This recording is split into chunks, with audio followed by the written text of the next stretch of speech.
Hey hey hey, hola Indomax Indo Magazines. Oke, lanjut 3 kabar mantap kali ini datang dari perkembangan dan kemajuan alutsista-alutsista kita Indonesia, bos.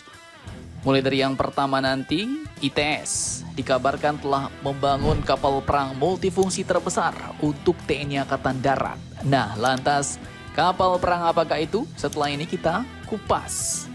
Kemudian kabar kedua nanti datang dari PT DI, Dirgantara Indonesia yang menjalin kerjasama dengan perusahaan-perusahaan Turki, bos, untuk mengembangkan produk-produk terbarunya. Nah, produk apa sajakah itu? Kerjasama terkait teknologi apa? Setelah ini kita kupas. Dan kabar ketiga nanti datang dari kapal perang baru TNI Angkatan Laut yang dibeli dari Italia. Kini kabarnya telah berlayar menuju tanah air beta, bos.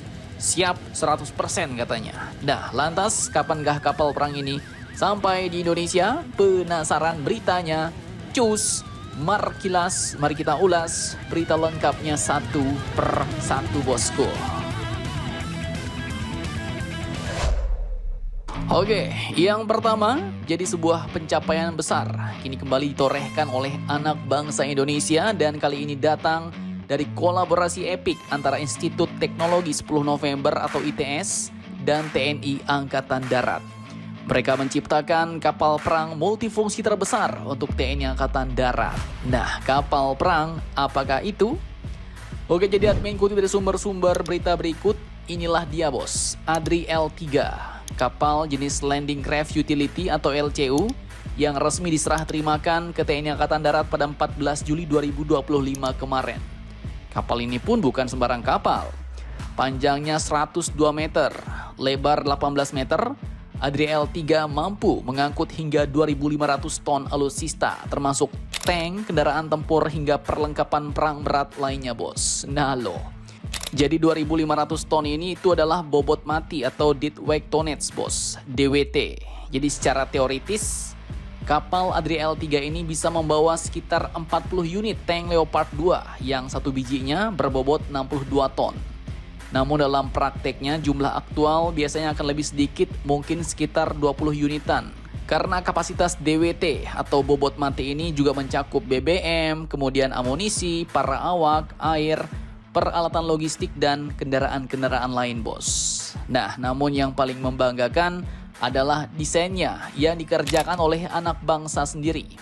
Tim dari Departemen Teknik Sistem Perkapalan ITS bersama dosen, mahasiswa, alumni, hingga kolaborasi dengan Politeknik Perkapalan Negeri Surabaya, bos.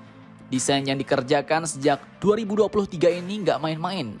Mulai dari eksterior, konstruksi, kelistrikan, interior, hingga sistem permesinan, semuanya dirancang secara detail. Bahkan ITS juga mendampingi pembangunan fisiknya dan terlibat langsung dalam proses uji fungsi kapal.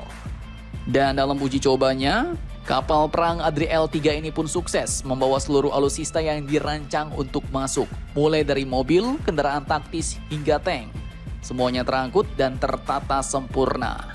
Kapal ini bukan hanya kuat tapi juga nyaman bagi manusia yang ada di dalamnya, ujar Agus Santoso, Kepala Prodi Pasca Sarjana DTSP ITS. Dan harapannya ya, semoga kedepannya proyek ini nggak hanya memperkuat armada TNI, tapi juga membuka peluang besar bagi Indonesia untuk mengembangkan kapal militer karya anak bangsa sendiri. Dan kini satu lagi langkah menuju kemandirian pertahanan nasional. ITS, TNI, dan masa depan teknologi maritim Indonesia bergerak bersama-sama. Mantap, mantap, jos.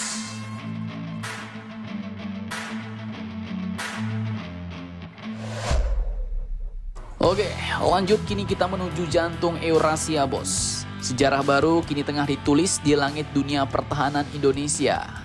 Jadi di IDF 2025, pameran pertahanan terbesar Turki kemarin bukan cuma soal pamer kekuatan, tapi juga jadi panggung diplomasi teknologi canggih antara Indonesia dan Turki. Pasalnya dikutip dari beberapa sumber berita berikut, PT DI pun bergerak aktif, bos, menjalin berbagai macam kolaborasi dengan perusahaan-perusahaan Turki. PT DI menjalin kolaborasi besar dengan raksasa-raksasa teknologi pertahanan Turki seperti Havelsan, Aselsan, sampai dengan Turkish Aerospace. Dan bukan sekadar proyek, ini adalah aliansi strategis lintas bangsa, bos. Tak main-main. Kerjasama yang dijalin oleh PT DI ini pun pencakup pengembangan pesawat patroli maritim atau pesawat MPA, kemudian juga simulator CN-235 hingga program pesawat AWACS, yaitu pesawat dengan sistem peringatan dini udara yang jadi tulang punggung deteksi modern zaman ini, bos. Dan mantapnya lagi, proyek-proyek ini pun tidak hanya untuk Indonesia dan Turki, tapi disiapkan untuk ekspor ke pasar global. Tidak hanya menyasar pasar Indonesia atau Turki, tapi juga membuka peluang ekspor ke negara-negara ketiga. Dan langkah ini pun gak hanya mengangkat nama bangsa, tapi juga memperkuat teknologi avionik, rekayasa dan kemampuan manufaktur dalam negeri. Dan ini pun bukan kerjasama pertama katanya, bos. Pasalnya dulu, PT DI juga telah sukses memodifikasi CN-235 jadi pesawat anti-submarine warfare untuk Turki, dan juga naval surveillance aircraft untuk para penjaga pantainya. Dan kini babak baru terbuka. PT DI dan Aselsan siap meningkatkan sustainability CN-235 dari sistem, logistik hingga kesiapan tempur jangka panjang. Mantap, mantap, jos.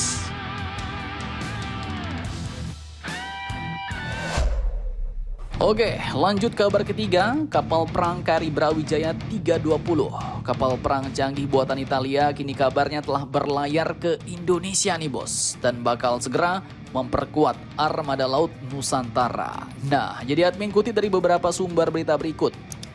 Dari kota pelabuhan La Spezia di Italia, kapal perang berteknologi tinggi ini kini tengah berlayar ribuan mil jauhnya menuju tanah air Indonesia, bos.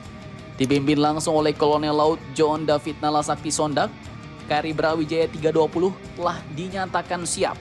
100% siap dari personel hingga sistem materialnya. Dan ini artinya mungkin juga sudah siap tempur, ya kan? Jadi sejak bulan Mei, para prajurit laut terbaik Indonesia telah ditempa di Italia, bos, untuk menguasai sistem navigasi mutakhir, ruang kendali canggih bergaya naval cockpit, dan mengoperasikan gas turbin bertenaga dahsyat sebagai pendorong utama kapal. Di mana tanggal 4 September mendatang, KRI Brawijaya pun bakal menyapa Jakarta dalam singgah singkat untuk laporan dan logistik. Tapi sorotan sesungguhnya akan tertuju pada tanggal 9 atau paling lambat 10 September nanti saat kapal ini resmi merapat di Pangkalan Koarmada 2, Surabaya. Pangkalannya, bos. Dan ini bukan sekedar kapal, ini adalah simbol tekad Indonesia menjaga kedaulatan lautnya. Dan ingat, KRI Brawijaya 320 ini hanyalah awal, karena saudara kembarnya yaitu KRI Prabu Siliwangi 321 juga akan segera menyusul, bos. Nah, mari kita tunggu kedatangan kapal perang bercita rasa Italiano ini ke Indonesia. Mantap, mantap, jos. Jadi bagaimana menurut kalian tentang hal ini? Jangan lupa komentar. Tetaplah kalian barbar dan jangan santuy terus. Demi Indonesia tangguh, salam Indomax, Indo Make Sense.